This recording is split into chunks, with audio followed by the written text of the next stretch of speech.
Now, I wonder, were they really throwing the parade for Nene, or was it just a gay pride parade, and she just happened to show up, and they decided to make arrangements for her to make it seem like the parade was thrown for her? I really want to know that, because I'm thinking, why on earth, who the hell throws a parade for a reality personality, a reality TV personality? Who does that?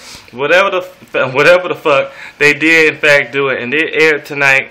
It was shown tonight on tonight's episode of The Real Housewives of Atlanta. Now, it started out with Nene in this parade. It was like a gay parade, and she was on the little car, whatever, rolling through the city. Oh, I love you. Yes, honey, yes, and oh my God, the gays and the hot pants and the lesbians. Oh my God, the lesbians were all over Nene. Like, it was this one lesbian who was hugged all up on Nene and kissed on the cheek. Then the other lesbian with the fucking Cleo braids from Set It Off, okay, fucking 1996 on that ass, came out of nowhere and was like, oh, can I give you a hug? Nene was like, she didn't hug her like she hugged the other lady, but she hugged her like she was a fucking peasant. I'm like, okay, Nene, you're really giving me, you're giving me like you on this high horse. Like, well, on this, you wasn't on a horse this time. You was on a fucking car that was not high at all. But anyway, fast forward into the episode.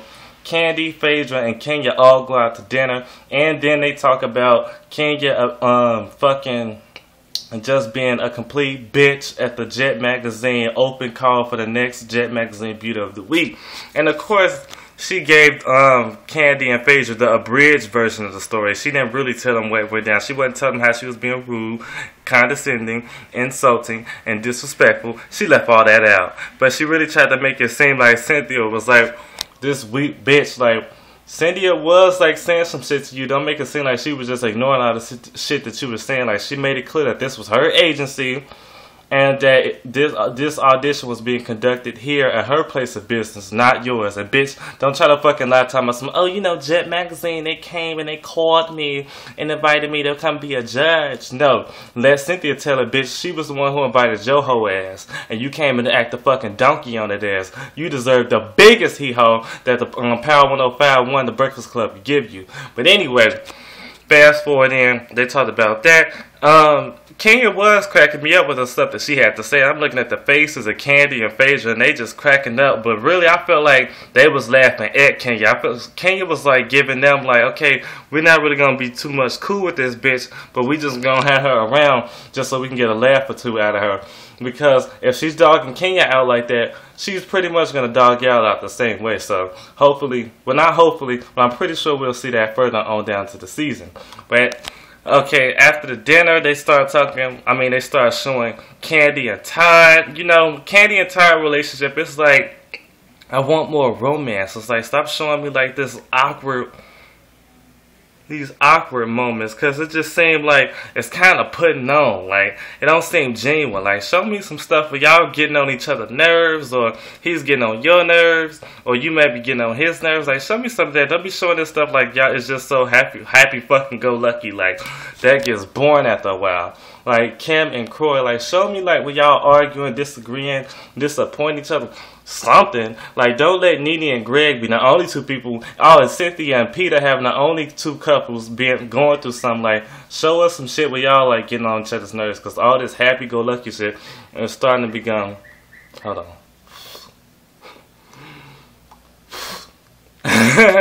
But yeah, it's just getting redundant. Fast forward into the episode. Phaedra, Cynthia, and Nene go working out. Nene, she was a little Hollywood, but she decided to come bust a sweat with Phaedra and Cynthia, and they was talking about this women's empowerment mixer that Cynthia was throwing in honor of Nene. And who else better to throw that than the person stuck up Nene's ass? Cynthia.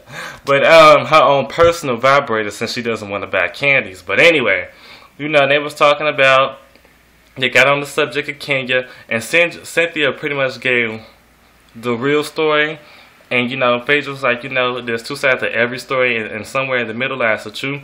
Bitch, everything that Cynthia was telling you was pretty much the truth. Kenya just gave you what she wanted you to hear. Not what you wanted to hear, but what she wanted you to hear. With that being said, they was talking about the mixer and how they was gonna invite everybody to come. They was saying they wanted people and independent women. They was talking about Kim. I'm like, Kim ain't no fucking independent woman since when? But I guess you know, Nene, she's like above the drama now. She's not gonna let the negativity bring her down. You know, she's on the high. She's not trying to be on the low with Kim's broke ass. But anyway, fast forward.